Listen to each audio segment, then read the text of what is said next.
Bonjour tout le monde, ici Philippe Deveau de Ligue Alternative. Aujourd'hui, je vais vous montrer comment utiliser les documents qui sont inclus dans la trousse de livres de société pour pouvoir créer vos livres de société vous-même. Donc vous allez voir, c'est vraiment pas compliqué, mais il faut que je vous le montre au moins pour que vous sachiez rapidement, facilement à quoi ça ressemble, comment ça va fonctionner. Donc pour ceux qui ne l'ont pas déjà acheté, ça vous donne un aperçu. Ceux qui l'ont déjà acheté et qui ont déjà accès, ça va vous permettre de plus facilement savoir comment l'utiliser. Donc, premièrement, ce que vous devez faire, c'est aller sur legalternative.ca. Donc, si vous avez déjà cette trousse-là, vous avez juste besoin de vous connecter. Si vous n'avez pas déjà acheté la trousse des créations de société, vous allez juste à cliquer sur plus de détails, ajouter au panier, faites la transaction et après ça, vous allez être connecté. Donc, c'est 995 actuellement.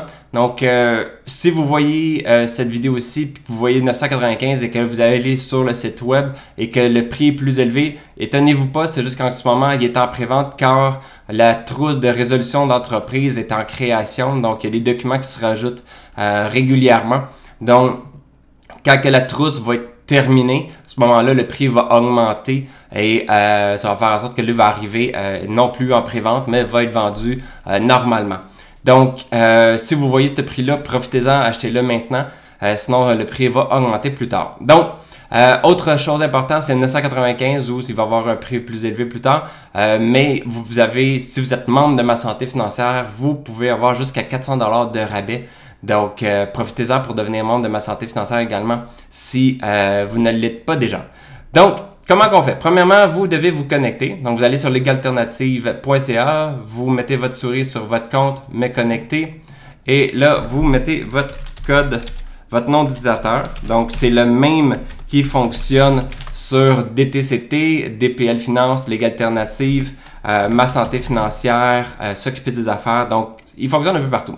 Donc, ça, c'est un compte de test que j'ai pour vous. Donc, lorsque vous êtes connecté, vous allez avoir le nouvel onglet Vos achats. Vous allez sur Trousse de livres de société. Et là, vous allez arriver ici sur le produit où vous allez voir tout ce qui est en lien avec la trousse de livres de société. Vous devez lire le tout. Explication également, vous cliquez dessus, vous avez des détails supplémentaires. Une partie qui est très importante là, pour comprendre les codes du tableau plus bas. D, ça veut dire disponible au téléchargement. NA, ça veut dire non applicable.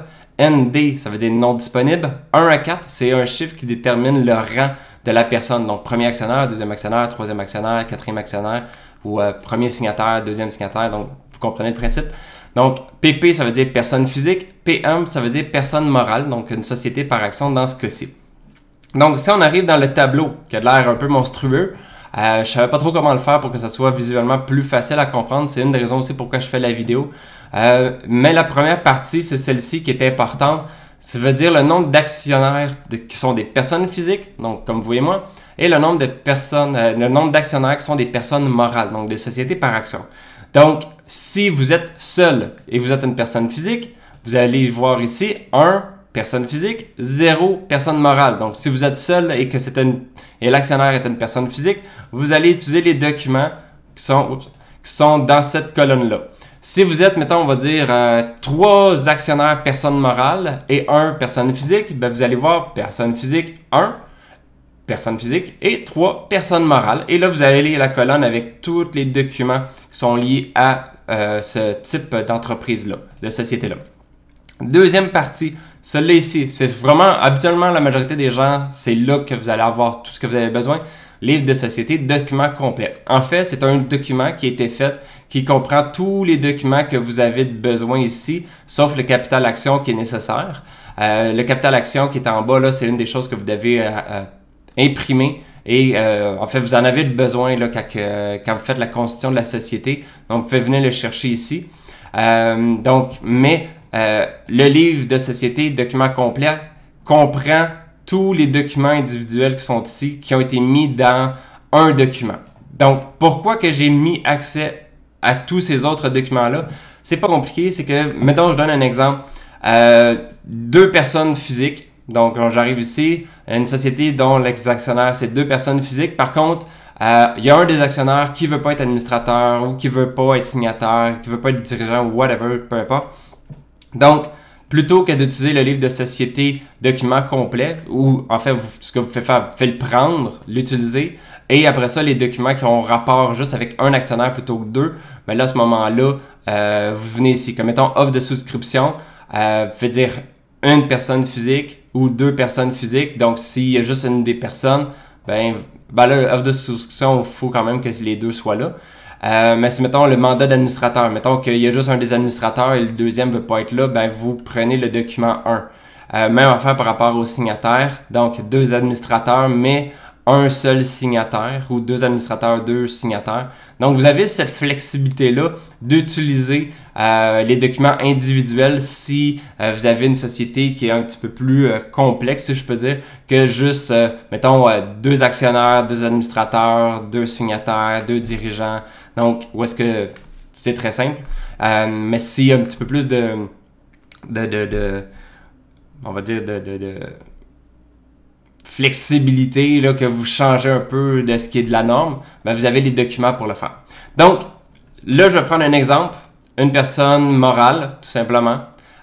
Donc, actionnaire qui est une personne morale. Vous cliquez sur le document D ici. Vous le téléchargez. Moi, je vais le mettre dans Home. Temporaire. Sauvegarder. Il se télécharge. Vous l'ouvrez. Personne morale. Il est ouvert ici. Donc, vous voyez, première section, c'est en lien avec les codes. Un petit peu d'informations ici. Ce qui est important, là, n'oubliez pas les A commerciales. Parce que ici, j'ai mis des codes. Donc, mettons 0500. Mais dans tous les documents, donc si mettons je descends ici, vous voyez dans tout le document, vous voyez le code entouré de commercial. OK? Donc, la raison pourquoi j'ai fait ça, c'est vraiment pas compliqué. C'est que je veux que vous ayez le code ici. Mais quand vous allez faire les remplacements, vous allez mettre un A commercial avant et après. Ce qui va faire en sorte que ceux-là ici, ces codes-là qui sont marqués là, ne vont pas changer, mais juste ceux qui sont dans le document avec les A commercial vont changer. Donc, ça ne va pas venir mélanger un peu tout ça ici. Donc, ce que vous faites, que vous soyez avec Microsoft Office, LibreOffice, moi personnellement, je suis avec LibreOffice ou un autre Office. Habituellement, vous avez cette fonction-là, il suffit d'aller sur Édition ou Edit en anglais. Trouver et remplacer en français ou Find and Replace en anglais. Ce qu'on veut faire, c'est qu'on va trouver les codes. Donc, on va utiliser le Find, puis on va utiliser le Replace, remplacer. Donc, ce que je vais faire, comme ici, là, dans la première page, on voit le code là, A3000, 3002, 3003, 3001, 3004. Donc, juste pour commencer, on va aller avec ça. Donc, les 3000 ici, ça veut dire quoi? Donc, on fait A commercial 3000. A commercial, on veut le remplacer par le nom de la société. Donc, mettons, Legalternative Inc. Remplacer tout. Il a été remplacé 13 fois. Vous voyez ici, search key replaced 13 times. Donc, il a été remplacé 13 fois.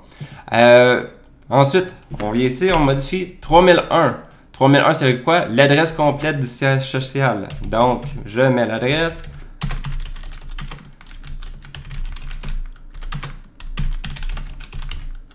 Oups, fait une petite erreur. Québec, J4Z1A6. Vous le mettez, faites Replace. Il a été remplacé 2 fois. Donc, on arrive au 3002. La date de constitution. Donc là, je vais marquer n'importe quoi. Il faut que ça soit modèle, où est-ce qu'on... Le jour, dash, le mois, jour, l'année. Je fais remplacer. Il a été remplacé 4 fois. Là, ça on fait, mettons, le 3. Qui est la date de la fin d'exercice sous forme GJMM. Donc, j'enlève ça ici. On va dire que c'est, c'est un exemple, là, on va dire 31 janvier, comme ça. Oups, non, c'est 31 janvier.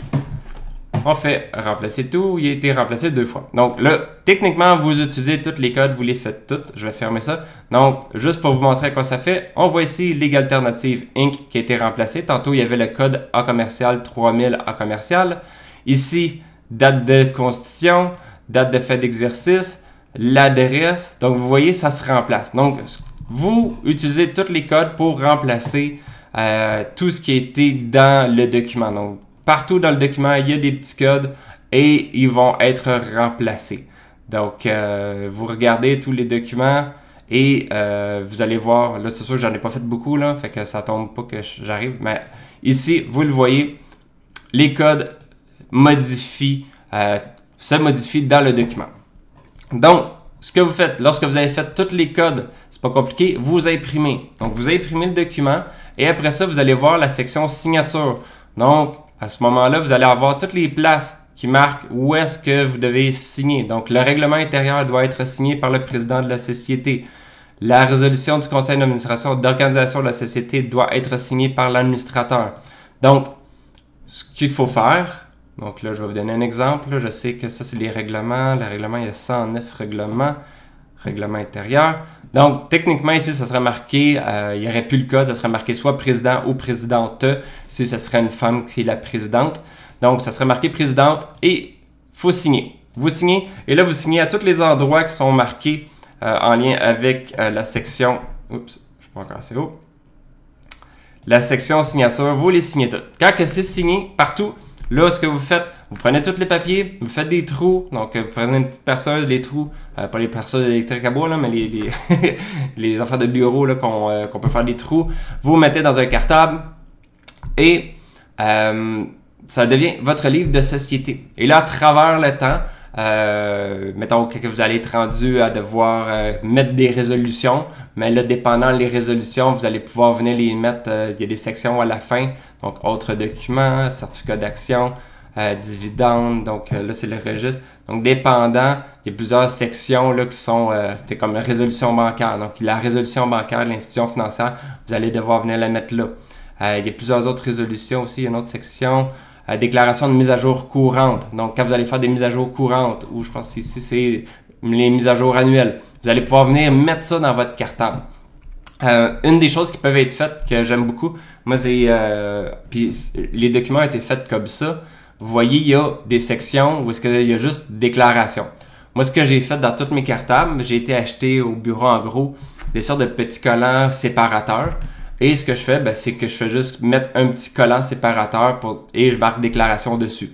Fait que là, je suis capable d'arriver facilement dans la section déclaration. Oups, là, j'ai un autre collant où est-ce que c'est marqué règlement. Fait que ça me permet d'aller dans les règlements. Après ça, plus loin, je vais en avoir un autre. Résolution et assemblée. Donc là, j'ai un collant sur le bord de la feuille qui marque résolution assemblée. Fait que ça me permet d'aller rapidement dans la bonne section et pas chercher tout le temps. Donc voilà, c'est comment qu'on utilise les documents qui sont disponibles pour ceux qui ont acheté le livre de société et qui veulent modifier, faire leur livre de société eux-mêmes. Donc c'est vraiment simple et vraiment très flexible. Donc maintenant que vous savez à quoi ça ressemble, vous pouvez faire vous-même vos livres de société. Si vous avez des questions, n'hésitez pas, vous pouvez m'écrire. Et ça va me faire un plaisir tout simplement de répondre à vos questions. Donc, je vous souhaite une bonne journée et bon enrichissement.